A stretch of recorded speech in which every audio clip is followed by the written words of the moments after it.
So now that we have our round system set up, our zombies spawning, and the rounds being ended when all the zombies are killed, all that stuff, basically the gameplay loop, we need to make the zombies actually do stuff, as in program their their AI.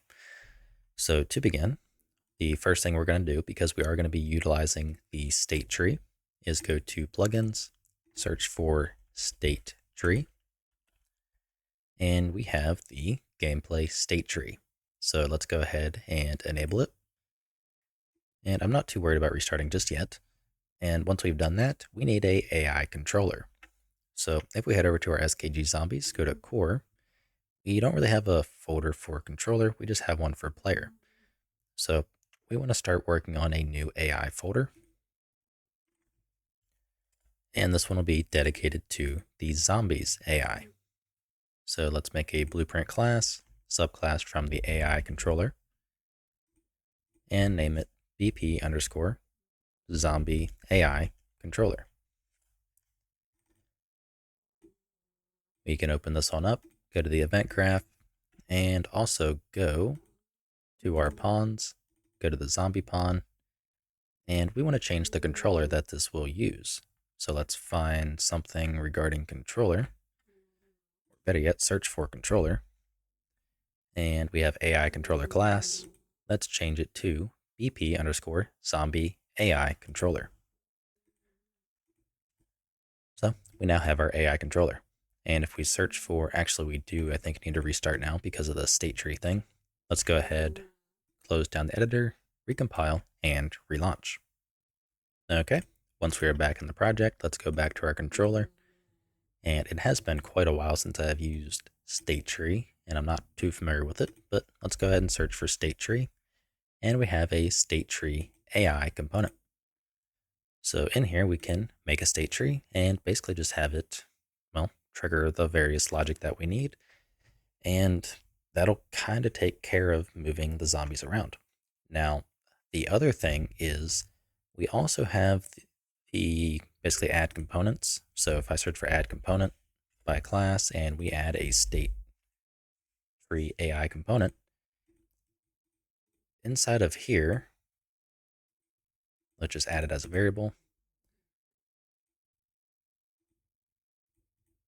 Or maybe it's not that function. What is it? State tree AI component. Okay, there it is. So yeah, the function add state tree AI component, we can then, set a specific state tree to use. Now, the reason I'm pointing this out is because we can do this a few different ways. Now, I'm not going to do it this way. We're going to set it up in the state tree, but basically, when the zombies say spawn out here, we would add a state tree that does the logic specifically for moving to the barricade and attacking the barricade and that kind of stuff, and then doing the final vault. Then we could say destroy this component after that has been done, and then add a new state tree component that has the state tree of doing the logic of moving around and finding and attacking the player. Now, the reason we would have to do that, rather than just, changing the state tree itself, is we don't exactly have a function exposed to Blueprint, because we're going to be doing most of this in Blueprint, because they're just one-offs, basically, that will allow us to, set this new state tree.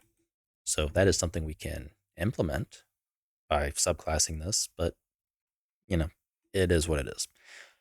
In our case, we're going to just have a single state tree AI component that is going to have a state tree by default, and we're going to leave it as start logic automatically. I can't remember. I remember something about this potentially starting issues or having issues starting, but it is what it is. We'll figure it out if that happens.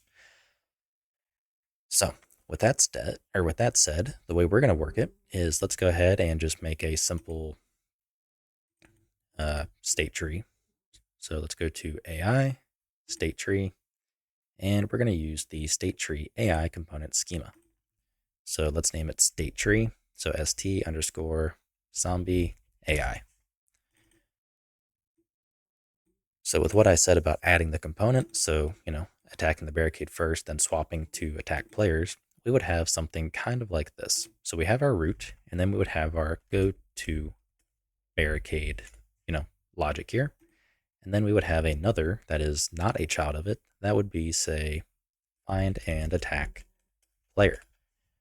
Now, the way we can set these up is to basically run separate state trees.